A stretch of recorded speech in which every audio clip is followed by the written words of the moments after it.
Putin started this war. Vladimir Putin invaded Ukraine. Vladimir Putin has bombed Ukrainian cities since the beginning of this war, targeting civilian infrastructure, homes, apartments, hospitals, schools, senior centers, power stations. Vladimir Putin started this war. Not Donald Trump's buddy, Vladimir Putin, but the evil dictator who has now got a gun to the head of all of Europe, thanks to Donald Trump and Marco Rubio and J.D. Vance, and the quiet submission of these men before Lavrov in Saudi Arabia, before Putin, before the world, before every social media account that Donald Trump can pump out his message, his false claims that the dictator in this equation is not Vladimir Putin, but the president of Ukraine. You should not be surprised by any of this. None of this should shock you now. None of this should be surprising now. But what you should know is that sometime in the last week, I think World War III might have started. I wrote about this today on my Substack, and I've talked about it a little bit in the last few days, because we're at the end of the era where America was a stable, rational, explicable country. We're at the end of the line for that. It's over now. And we'll regret that. We're going to regret this moment. We're going to regret handing Trump the power to destroy America's allies. We're going to regret Trump passing the torch of leadership over to Europe, because they're not going to need us again when this is done. Our trade, our cultural similarities, our heritage, for the entire national security infrastructure that protected this country for 75 years was wrapped up in the special relationship that America had with NATO and NATO allies. Donald Trump hates NATO,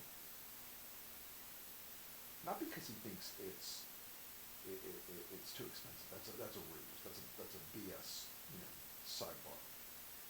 He hates NATO because Vladimir Putin hates NATO, and Trump loves him some Vladimir Putin. Trump loves some Vladimir Putin. You can see it this week. He went into this entire operation, and by the way, all this hatred towards Zelensky was a planned social media thing. They've been working this up for months. And it's being amplified by the Russians, surprise, and being amplified by Fox, surprise, being amplified by American media, surprise, being amplified by the entire MAGA social media infrastructure, surprise. But there's a moment coming when we may be at war, where Europe may be at war. And if you think it's not going to involve America or Americans, you got nothing coming. If you think it's just going to be Russia rolling into Latvia, Lithuania, Estonia, Poland, to sort of tweak the old Iron Curtain phrase, from the Baltics to the Balkans, there is now an immediate risk that Vladimir Putin will hear what Donald Trump has said and will take Donald Trump to heart. Because Putin has always believed that he deserves a sphere of influence. Even though Russia is a third world country, it is a collapsed, pathetic economy. There are a dozen states in the U.S. that have bigger economies than Russia. But Putin has had an ability to persuade Trump for over a decade, maybe longer. And Trump believes that America should now withdraw from the world. He believes we should have spheres of influence where Putin has Europe, America has North America, China has Asia, and Trump and his dictator buddies will sit in their various areas, and China and Russia get to whack up Africa. But that's the model that's in his head, and that model is going to lead to war. The piece I wrote this morning is long and historical, and really went into the role that, and a lot of you know Neville Chamberlain as the guy who said peace in our time, which he was wrong. And if Trump is the Neville Chamberlain in this, Marco Rubio, who was the British Foreign Secretary at the time, is the Lord Halifax, who desperately didn't want war. He wasn't incredibly pro-Hitler, but he desperately did not want war. And all these things slowly ground down into a point where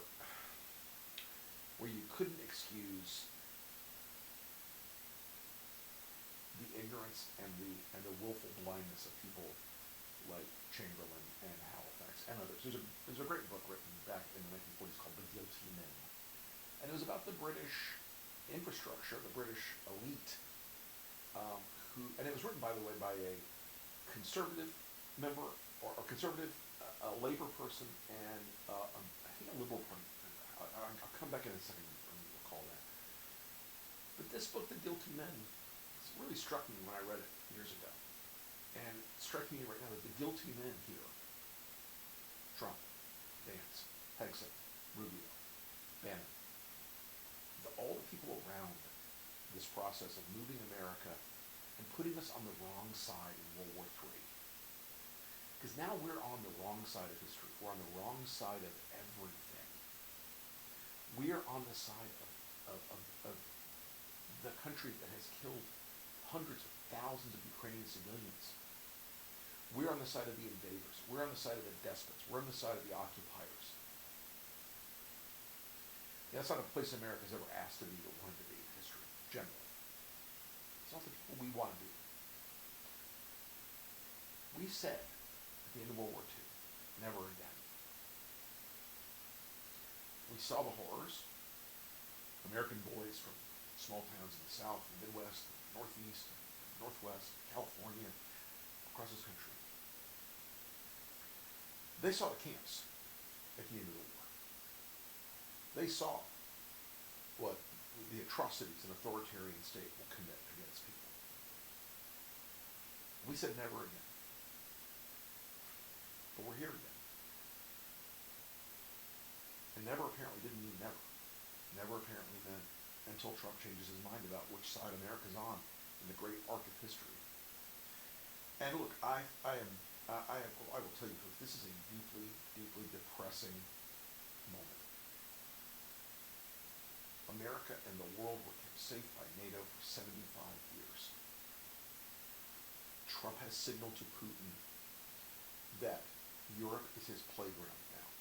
He has signaled to Xi in China that it's okay to take Taiwan.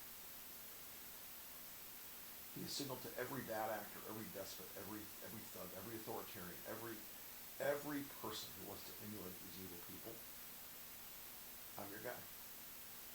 We switched sides. And this wasn't like the Molotov-Ribbentrop Pact, where Russia strategically switched sides. This was with the full knowledge and understanding that we are facing up to evil. Trump can't even bring himself to admit, and his people won't bring themselves to admit, that Putin's the cause of this war. If you want peace in Ukraine, Vladimir Putin could flip a switch right now, and it would be over.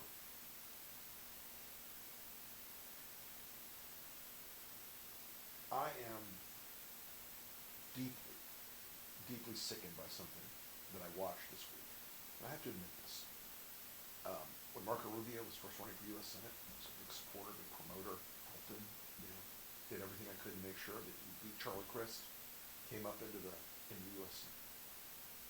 I am so ashamed of that work now, and so ashamed of that advocacy and that effort.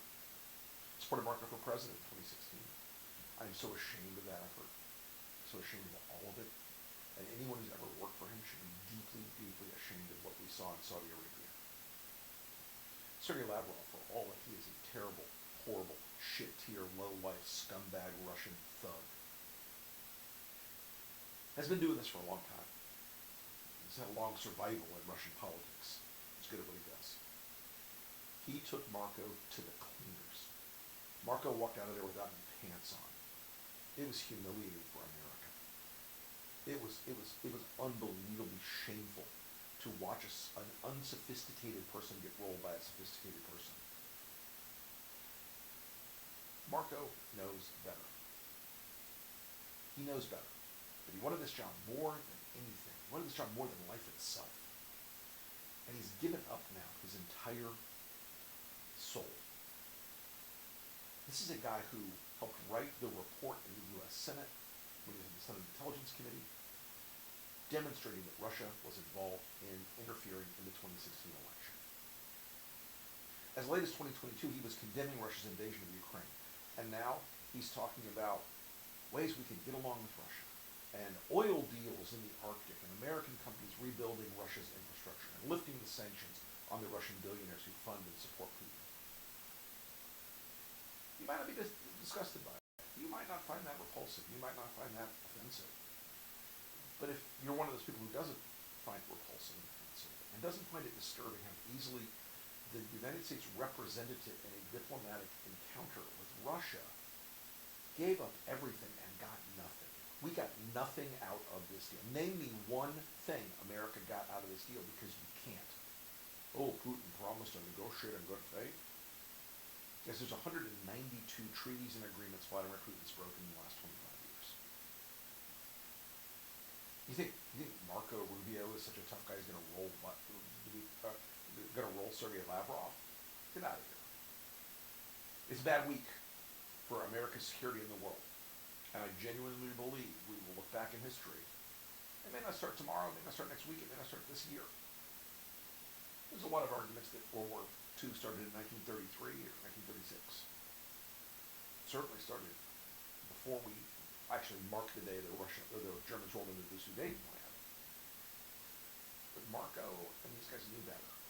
They knew better. They could have been better and done better. Pete Hegseth is a drunk. And he's not a bright guy. I don't expect him to do better or be better. J.D. Vance does know better, but he spent his trip in Europe bear-baiting NATO, insulting our European allies, and trying to score culture war points. For what? For what, J.D.? Gig on Fox later? What, a column in Breitbart? It was pathetic. It was sad. And of course, we talked about Rubio. But folks, we are being led by fools. We are being led by monsters. This country is in grave peril, and I really believe 10 years from now we're going to look back and say, this was the week that they unsealed World War III. This was the week that America said we're going to retreat from the world, abandon our post, abandon our mission, abandon our duty, abandon our sacrifices, and let evil loose in the world. Hell is empty and all the devils are here. Thanks, folks.